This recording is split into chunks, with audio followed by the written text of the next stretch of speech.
오늘 본문 요한복음 20장 24절 이하의 말씀에서 도마가 주님의 부활하신 모습을 보고 나의 주님, 나의 하나님 이렇게 고백한 말씀을 은혜 받을 제목으로 잡았습니다. 오늘 나의 주님, 나의 하나님, 제가 이 말씀, 이 단어를 매우 즐겨 사용하는데 오늘 또 이 말씀으로 함께 은혜 받기를 원합니다. 성경을 가까이 놓고 읽고 묵상하게 되면 궁금한 부분이 참 많습니다. 그 궁금한 부분 중에서 예수님의 제자가 12, 이스라엘 백성들이 12지파로 시작됐다. 그 12이라는 숫자는 무엇을 의미할까? 이런 식으로 사소한 것에도 궁금한 점이 많습니다. 성경의 숫자는 의미가 없는 것이 아니라 매우 의미가 깊습니다. 물론 미국의 럭키 세븐이라든가 한국의 그 넉사자, 사자의 숫자가 있는 것처럼 성경은 아주 흔하게 숫자에 대한 그 교훈이 많습니다. 예를 들어서 하나, 1이라는 숫자는 유일하신 하나님을 의미하는 단어로 사용하고, 또 둘이라는 숫자는 두 증인, 특별히 마태가 기록한 마태복음서에 보면은 증인 또는 간증, 확신할 때에 2라는 숫자도 사용하고요. 또 3이라는 숫자는 여러분 아시죠? 완전수, 하나님의 삼위일체, 하나님을 상징한다. 사자는, 성경의 사자는 죽을 사자, 사층 그게 아니고 동서남북을 가르쳐서 이 땅을 가르칠 때 사자를 사용하는 경우가 있습니다. 그런가 하면은 6자는 7에서 하나 부족된 숫자로 사람의 수 또는 마귀의 수로 사용하는 경우도 있고, 7이라는 수는 아까 말씀드린 대로 완전한 수, 하나님을 가르치는 완전성을 가르치는 말이고, 8이라는 숫자도 있어요. 8은 주님께서 안식후 첫날, 그날이 8째 날이지요.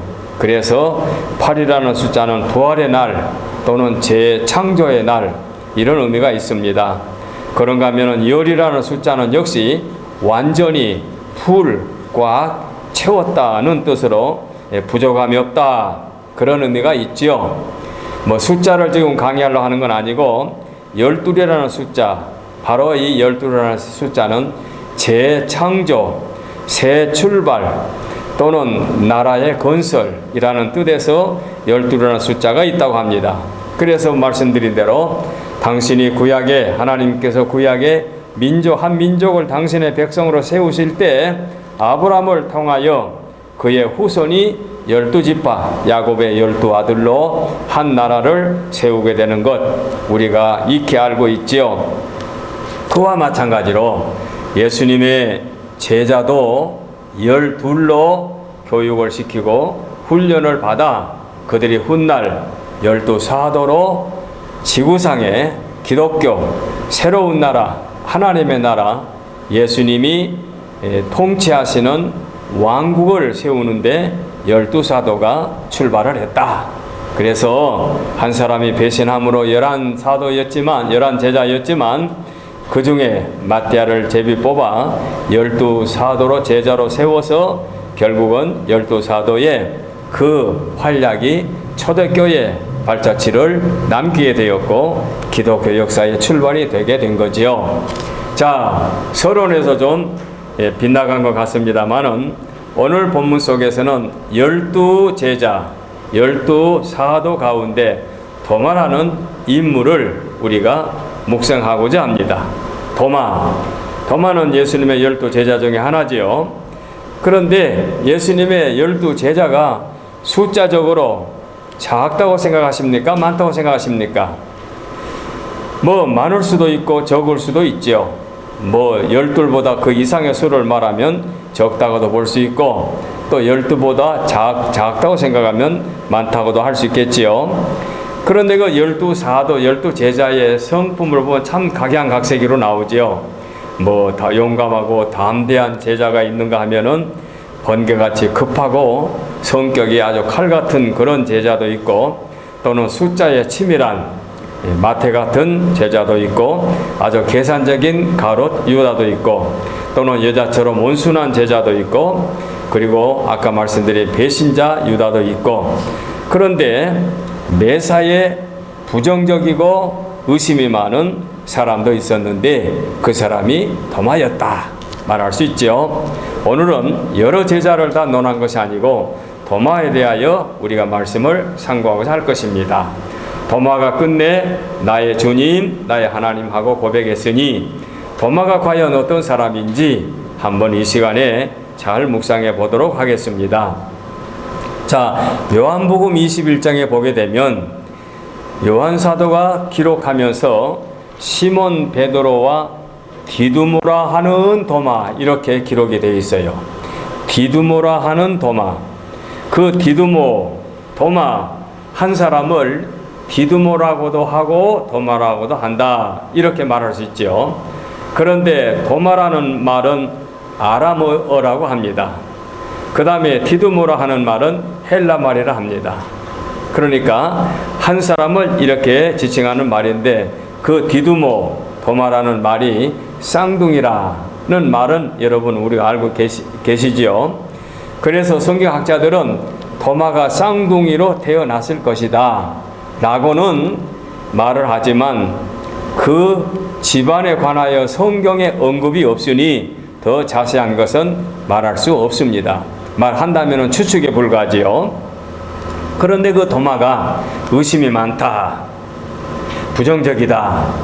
바로 이것은 쌍둥이로 자라나면서 가정의 형편에서 그렇게 성격이 형성되어 있을 수 있다.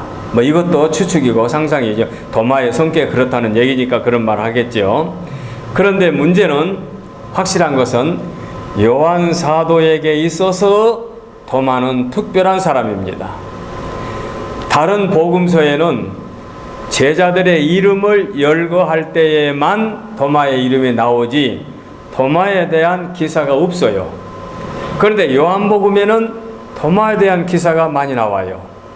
그래서 요한복음 11장에서 나사로가 죽었는데 살리러 가자, 잠자고 있는데 깨우러 가자라고 할 때에 도마가 우리도 주와 함께 죽으러 가자 하면서 도마의 기사가 요한 사도를 통해서 성경에 언급되어 있고, 그 다음에 14장에 보게 되면 너희는 마음에 근심하지 말라 하나님을 믿으니 또 나를 믿으라 할 때에 주여 가는 곳을 저희들이 어떻게 압니까? 라고 할 때에 내가 곧 길이요 진리요 생명이다 라고 말씀할 때에 도마에 관한 기록이 기록되어 있죠. 그리고 오늘 본문 20장에 나오거든요. 근데 이게 다른 복음서에는 없어요. 마태복음이나 마가복음이나 누가복음에는 제자의 이름을 열거할 때만 도마 이름이 나오지 이렇게 도마에 대한 활동이 없어요. 이제 결론에서 또 말씀을 제가 드리겠습니다만은, 그래서 요한과 도마에게는 특별한 관계가 아마 형성이 되어 있을 거다. 요한에게만은 도마가 특별한 사람으로 늘 기억하고 있었을 것이다 라는 확신을 갖고 있습니다. 그래서 오늘 우리는 1대지에서 11장에 있는 말씀, 2대지에서 14장에 있는 말씀, 3대지에서 20장에 있는 말씀으로 도마가 어떤 사람이었는지 우리가 한번 묵상해 보도록 하겠습니다. 자, 그러면 오늘 본문 도마에 대해서는 성경의 본문은 그래 어려운 내용들이 아니니까, 첫째, 도마는 요한복음 11장을 보게 되면 의리 있는 제자였음을 볼 수가 있습니다. 자, 무슨 말씀입니까? 그 11장의 기사를 그 배경을 보게 되면 예수님이 유대 땅에 가서 복음을 증거할 때 유대인들하고 마찰이 심했지요. 굉장히 마찰이 심해가지고 돌로 쳐 죽이려고 합니다. 그러니까 예수님과 제자들이 그 땅을 유대를 피해버려요. 피해버려서 갈릴리 쪽으로 가셨는데, 그런데 베다니에 살고 있는 나사로의 삼남매 마르다 마리아의 오라비가 병들었단 말입니다. 그 소식을 전해주는 거예요. 예수님, 오라비가 병들었습니다. 와서 좀 고쳐주세요 라고 말씀을 하는데, 예수님이 그 말씀을 듣고 이틀을 더 지체한 다음에 이틀 후에 라사로가 죽었는데 죽은 다음에 우리가 라사로를 살리러 가자, 즉 잠들어 있는데 깨우러 가자 하고 출발하거든요. 그래 제자들이 의아하게 생각해요. 우리가 얼마 전에 돌로 쳐 죽이려고 하는 사람들이 있었는데 왜 또 가려 가십니까? 라고 할 때에 도마가 우리도 주와 함께 죽으러 가자, 거기서 나온 말씀이에요. 자, 여기서 예수님께서 나사로가 병들었다는 소식을 들었는데 더 지체하고 나사로가 죽은 다음에 베다니로 갔단 말입니다. 왜 그랬을까요? 저와 여러분 같으면 그래 빨리 가서 고쳐줘야지, 안 그러면 가기 전이라도 나사로 살려줄 거, 병을 고쳐줄 것 같은데 병들었다가 죽은 다음에 출발했다 그 말이에요. 바로 그 부분이 의심나는 궁금한 점인데 제가 요한복음을 많이 강의하면서 설명해 드렸죠. 요한복음에는 예수님의 7대 기적이 있다, 내가 그런 말씀 드렸지요. 그래서 2장에서 물로 포도주를 만드는 기적, 또는 4장에서 왕의 신하를 살려주는 기적, 또는 5장에서 38년 된 병자를 고쳐주시는 기적, 또는 6장에서 오병이어의 기적, 또 6장에서 물 위로 걸어가시는 기적, 그리고 9장에서 날 때부터 소경된 기적, 이런 6가지 기적을 행하셨는데 그 기적의 목적이 뭐냐? 나는 이런 능력이 있다, 나를 따르라, 내가 이제 군림하겠다는 그런 요즘에 타락된 교주 같은 행위가 아니고 당신은 순수한 구세주로, 하나님의 아들로, 창조주로 이 땅에 오신 예수 그리스도의 신성을 보여주시는 특별한 그런 그 예수님의 모습을 보여주시는 건데, 나사로를 살리는 기적이 7번째 기적이라 그 말이죠. 그런데 이 죽은 자를 살려주는 기적은 앞에 물로 포도주, 또는 오병이어, 또는 그 뭡니까 물 위로 걸으시는 뭐 이런 여러 가지 그런 기적에 비하면 죽어서 무덤에 장사 지난 나사로를 살리는 기적은 예수님의 기적 중의 기적, 그야말로 기적 중의 크라이막스가 해당되는 거지요. 그래서 죽은 자를 살리시는 예수님의 7번째 기적을 행하시기 위해서 나사로가 병들었다, 그 다음에 죽은 다음에 장사 지낸 이 나사로를 살리러 베다니로 가게 된 거지요. 그런데 이때에 우리가 주와 함께 죽으러 가자 하고 도마가 말을 했는데, 바로 이 도마의 말은 참으로 의리 있는 용감한 제자의 모습을 보여줄 수 있습니다. 여러분, 세상에서 친한 친구들과 더불어 살 때에 누구의 상처를 받습니까? 의리 있고 한결같은 변함없는 친구에게 상처받지 않습니다. 배신자, 철석까지 믿으라고 약속을 굳게 다짐했는데 변절해 버리는 자들에게 상처를 입지요. 도마는 후자에 속한 것이 아니라 전자에 속한 것입니다. 그래서 죽을 경우에 목숨 내놓고 가자 하고 도마는 예수님과 더불어 죽으러 가자, 이렇게 유대 땅에 갈 것을 용감하게 말을 했습니다. 그래서 도마는 의리 있는 제자였다는 것을 볼 수가 있습니다. 그 다음에 두 번째입니다. 확실한 것을 추구한 도마입니다. 14장에 있는 말씀도 여러분 우리가 익히 설교 말씀 몇 번 드렸습니다마는 바로 도마는 현실주의자 또는 실증주의자, 실제의 증거를 찾는 실증주의자. 그래서 어드런 학자는 말하기를 현대의 이성주의자들과 도마는 유사하다, 이런 말도 합니다. 주님께서 너희는 마음에 근심하지 말라, 하나님을 믿으니 또 나를 믿으라. 언제 하신 말씀인가요? 요한복음 14장의 말씀인데 13장, 14장, 15장, 16장을 예수님의 마지막 고난주간의 다락방 강화라, 이렇게 말하지요. 바로 이제 지상에서의 마지막 설교, 최후의 설교의 내용 중에서 너희는 마음에 근심하지 말라. 하나님을 믿으니 또 나를 믿으라. 내 아버지 집에는 거할 곳이 많도다. 이렇게 14장에서 그야말로 귀한 말씀을 하고 있습니다. 그런데 그 말씀을 듣다가 도마가 질문하죠. 주여, 어디로 가시는지 우리가 알지 못하는데 그 길을 어디인 줄 알고 우리가 따라갑니까? 당신이 가는 길을 우리가 모르고 있지 않습니까? 라고 말할 때 그 유명한 주님 말씀하시기를 내가 곧 길이요 진리요 생명이다. 이 대한 말씀을 도마의 질문에 의해서 주님이 말씀해 주신 거지요. 참으로 도마의 질문은 우리 만인의 그리스도인들에게 주님 앞에 귀한 대답을 얻게 된 놀라운 구도자의 질문이었습니다. 그래서 확실한 것을 원하는 도마의 질문을 통해서 우리는 주님이 우리의 길이고 우리의 진리고 우리의 생명이신 것을 잘 말씀해 주고 있습니다.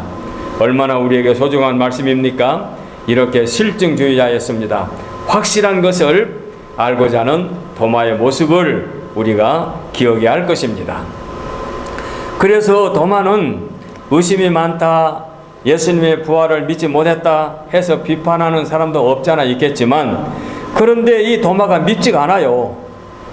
밉상이 아니에요. 진실로 몰랐기 때문에 궁금한 것 말하는데 그게 뭐가 밉상입니까? 학생들 가운데 궁금한 것 많은 학생들은 질문을 많이 하고 질문을 많이 함으로 말미암아 그 궁금한 것을 알게 되잖아요, 선생님에게. 그러므로 야고보서에 보면은 너희 중에 누구든지 지혜가 부족하거든 모든 사람에게 후히 주시고 꾸짖지 아니하시는 하나님께 구하라.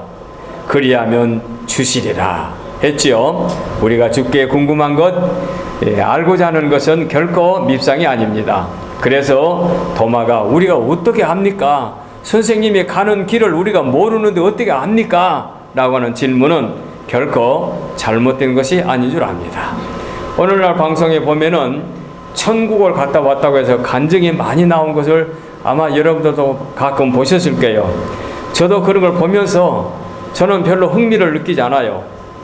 왜냐하면 그 간증하는 그분이 당신의 주관적으로 다녀온 것이 당신에게는 소중하겠지만 성경에 기록되어 있지 아니한 그 사람의 경험을 별로 저는 그렇게 흥미가 없습니다. 그래서 별로 좋아하지 않습니다. 제 동창 중에도 천국을 다녀왔다는 친구가 있어요. 실력 있는 친구인데, 그런데 별로 흥미가 없어요. 왜냐하면 성경에 밝혀준 너희들이 천국에 다녀온 사람들의 경험담을 들어봐라 라고 했다면 밤을 새서라도 듣겠지요. 근데 그렇게 하지 않고 언급이 없기 때문에 별로 그런 흥미가 없고, 오직 우리가 소중한 것은 내 아버지 집에 거할 곳이 많도다. 그렇지 않으면 내가 너희를 위하여 거쳐 처소를 예비하러 간다. 처소로 예비한 다음에 내가 다시 와서 너희를 나 있는 곳으로 데려가겠다. 나는 주님의 말씀은 성경에 기록됐으니 그들은 믿으면 되는 거예요. 그러니 천국에 가보았다.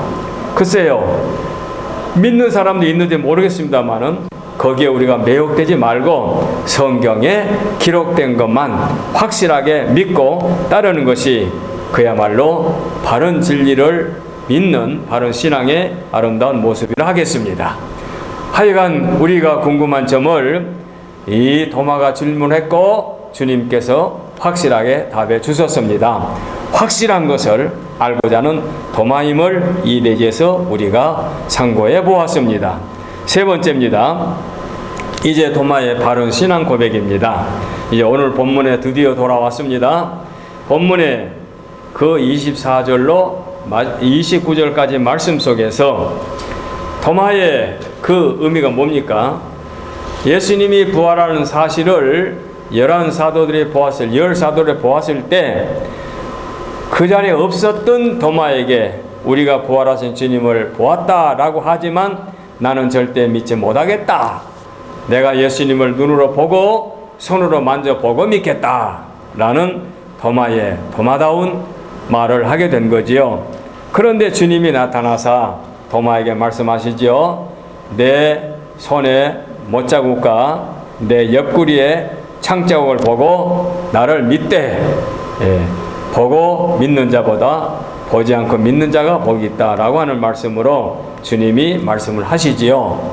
이때의 도마가 실제로 자기 손가락으로 예수님의 손의 못자국을 만져보았는지, 예수님의 옆구리에 손을 넣어서 만져보았는지는 성경에 언급이 없으니 또 알 수 없습니다.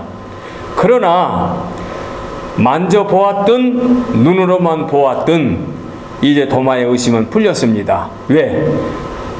부활하신 주님이 꼭꼭 문을 잠그고 있는 그 제자들 가운데 나타나셔서 친히 말씀하셨기 때문에 의심할 여지가 없습니다.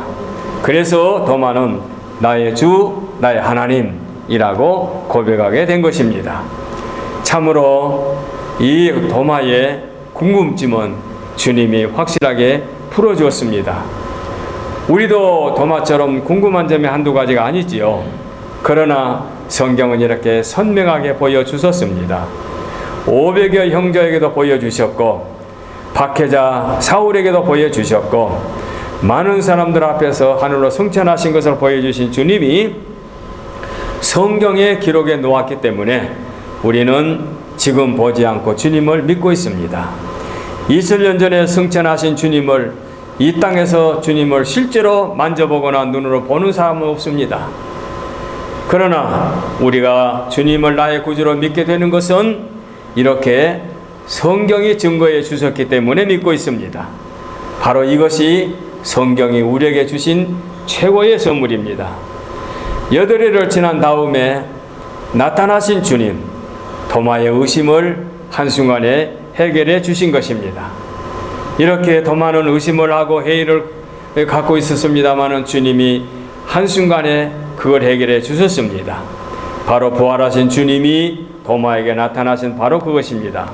그래서 도마에게 이르시되 네 손가락을 이리 내밀어 내 손을 보고 네 손을 내밀어 내 옆구리에 넣어보라. 그리하고 믿음 없는 자가 되지 말고 믿는 자가 되라. 얼마나 확실한 말씀을 우리에게 남겨주셨습니까? 우리는 이것이면 만족합니다. 다시 오실 주님을 기대할 수 있습니다. 주님의 부활을 믿지 못했던 도마에게 이렇게 확신을 보여주셨습니다. 이제 우리는 도마와 같이 의심할 필요가 없습니다. 주님이 부활하셨고 나타나 주셨기 때문에 그렇습니다. 그래서 주님, 당신은 나의 주, 나의 하나님이십니다 라고 고백했는데, 이 고백은 모든 그리스도인들에게 꼭 필요한 절대적인 고백입니다.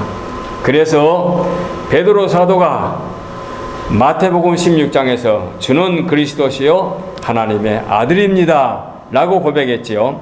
그 문장과 이 도마의 고백은 유일한 똑같은 것입니다. 그래서 똑같은 고백을 그 베드로 사도와 도마 사도를 통해서 우리에게 물려주셨습니다.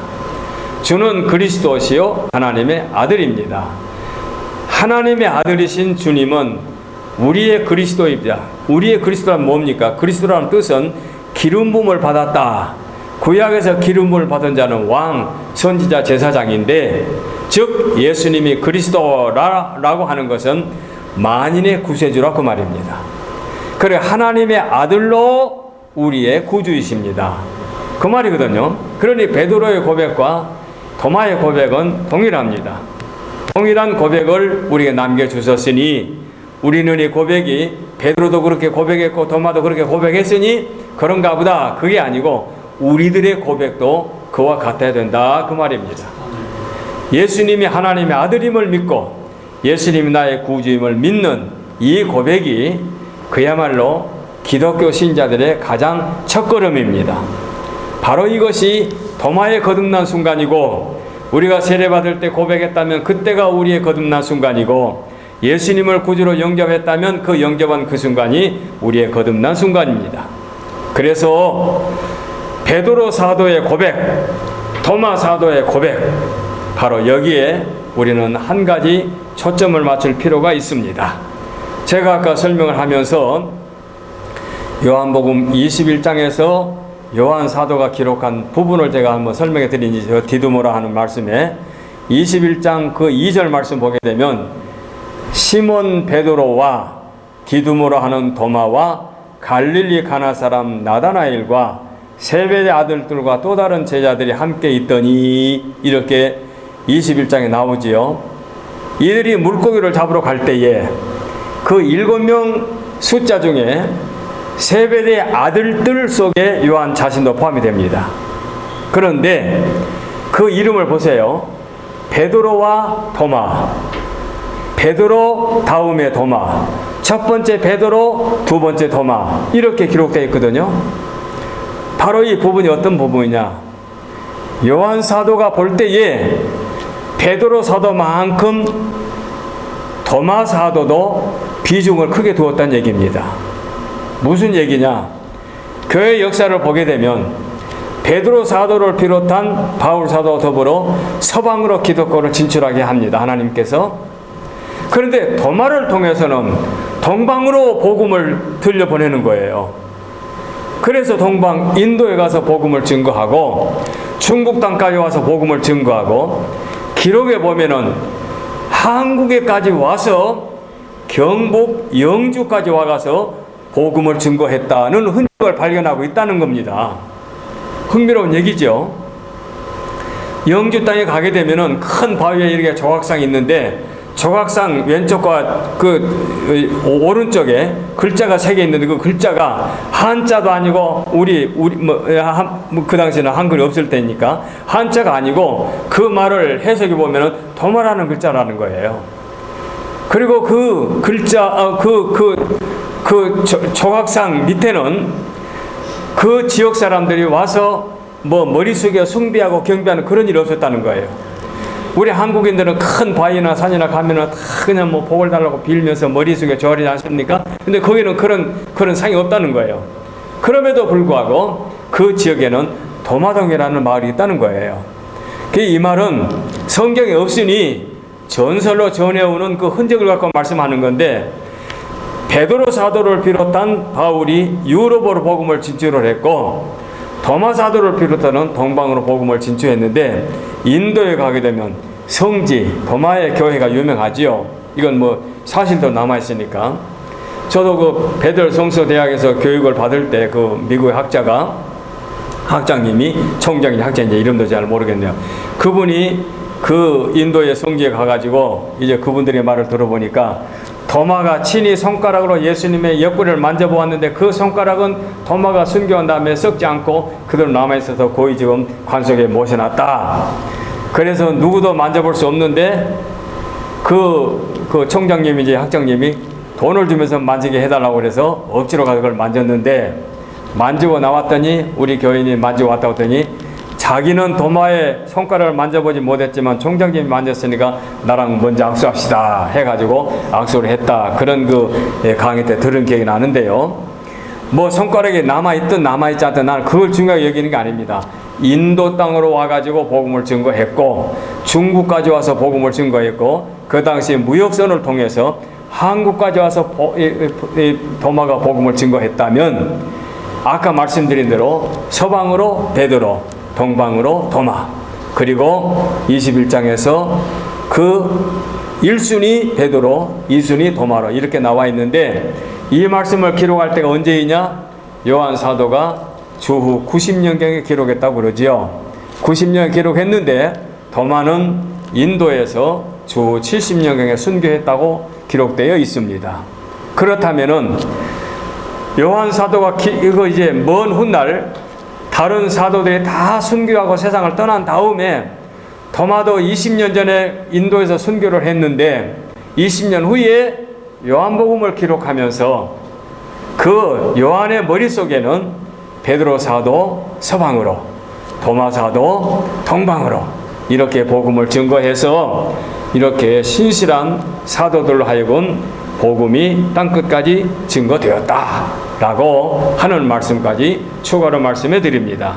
참으로 의심이 많았던 도마, 궁금점이 많았던 도마를 통해서 확실하게 부활하신 주님이 이렇게 나타나 보여주시고 난 다음에 나의 주, 나의 하나님, 이라 고백한 이 고백은 위대한 그리스도인들의 신앙 고백으로 우리에게 물려주었으니 베드로의 고백과 도마의 고백, 베드로의 서방의 선교와 도마의 동방의 선교까지 기억하시고 또 앞으로 허락이 되게 되면은 나머지 다른 사도들의 말년 순교 또 도마의 인도에서의 선교 활동도 준비가 되면 말씀을 증거를 하고 오늘 본문 속에서 도마가 새롭게 거듭난 나의 주 나의 하나님의 고백으로 오늘 본문 말씀으로 끝을 맺도록 하겠습니다. 기도하겠습니다.